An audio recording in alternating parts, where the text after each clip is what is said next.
Halo teman-teman, perkenalkan nama saya Adam Febrian. Saya dari Prodi Pendidikan Agama Islam. Sini saya akan membahas mengenai kesehatan mental lansia.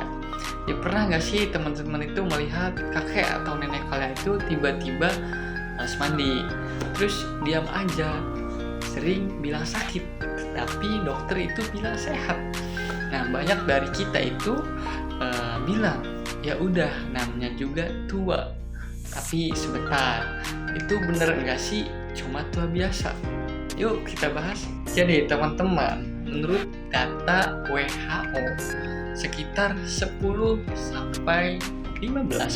lansia di dunia itu mengalami depresi, teman-teman. Tapi kebanyakan kasusnya itu nggak ketahuan.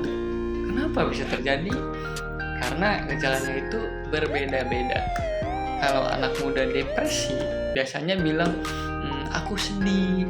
Tapi kalau lansia, mereka lebih sering bilang, aku pusing, terus badanku pegel-pegel, aku susah tidur. Akhirnya mereka itu dibawa ke dokter umum, dikasih obat penenang, tapi masalah sebenarnya itu nggak selesai. Jadi keluarga langsung mikir, ya udah itu tua biasa. Padahal ini tuh bisa jadi tanda awal gangguan kesehatan mental. Namanya silent suffering, menderita dalam diam. Nah, teman-teman, dalam psikolog perkembangan ada teori yang cocok banget nih dari Erik Erikson. Nah, Erikson pernah bilang, hidup manusia itu ada 8 tahap terakhir, yaitu tahap ke-8 terjadi di usia lansia. Namanya itu integrity versus despair, atau integritas versus keputusasaan. Maksudnya gini ya teman-teman, di usia tua manusia itu pasti akan melihat ke belakang, apa yang sudah dicapai, terus apakah hidupku berarti. Kalau jawabannya iya, aku sudah melakukan yang terbaik, aku menerima masa laluku. Itu namanya integritas.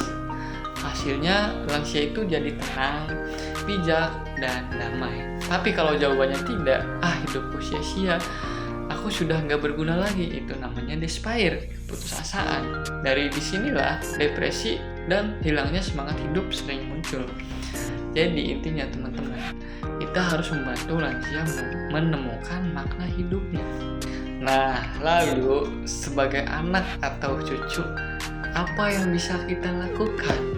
Nah, saya ada nih 3 tips sederhana nggak pakai biaya. Yang pertama itu, jangan cuma tanya sudah makan. Coba ganti pertanyaannya itu dengan lebih bermakna. Seperti ini nih kata-katanya. Kakek nenek lagi mikirin apa hari ini? Cerita dong tentang masa muda kakek. Nah, dengan bercerita, lansia itu jadi merasa hidupnya berharga, teman-teman. Ini sesuai teori yang tadi, yaitu teori Erik Erikson. Yang kedua itu, jangan anggap remeh perasaannya. Hindari nih teman-teman, hindari kalimat seperti ini. Sudah tua, ngapain sedih? Jangan banyak pikiran, nanti sakit. Makan aja dulu, lupakan. Kalimat-kalimat itu justru membuat lansia itu merasa tidak dimengerti, teman-teman. Mereka jadi makin tutup diri. Ganti dengan kalimat lebih hangat, misalnya seperti ini nih. Cerita ya nek, saya dengarkan. Pasti berat sekali ya rasanya. Terus terima kasih sudah mau cerita ke saya.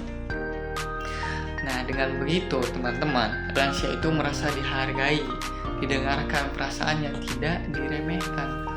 Tips terakhir nih, tips ketiga, bantu mereka punya rutinitas kecil, teman-teman. Jadi rutinitas itu penting. Kenapa penting? Karena rutinitas itu memberi rasa kontrol dan tujuan hidup. Lansia jadi punya alasan untuk bangun pagi. Contohnya ini kayak menyiram tanaman setiap pagi, terus membaca 1 lembar surat pendek, itu bisa tuh. Terus jalan pagi 10 menit di sekitar rumah, kayak lari pagi lah, olahraga pagi. Tapi kalau bisa ya teman-teman, dampingi mereka, lakukan bersama. Karena yang paling dibutuhkan lansia itu bukanlah hiburan atau tontonan. Mereka butuh kebersamaan. Ingat teman-teman, hadir secara fisik dan emosional itu lebih berharga daripada sekedar memberi uang atau barang. Jadi kesimpulannya begini teman-teman, kesehatan mental lansia itu bukanlah dua biasa yang bisa kita abaikan. Ada teori dari Erik Erikson yang menjelaskan bahwa lansia itu butuh integritas, bukan keputusasaan. Dan kita sebagai keluarga bisa membantu dengan 3 cara sederhana. Nah, tadi dijelaskan, seperti bertanya dengan makna, bukan cuma bertanya sudah makan. Memvalidasi perasaan mereka, jangan diremehkan. Ingat tuh, jangan diremehkan. Membantu mereka punya rutinitas kecil setiap hari. Mulailah dari hal kecil hari ini. Telepon kakek atau nenekmu, duduk di sampingnya, atau cukup tanyakan, kakek atau nenek lagi bahagia tidak hari ini. Satu obrolan hangat bisa jadi awal dari perubahan besar. Karena lansia yang bahagia adalah cerminan dari keluarga yang benar-benar peduli.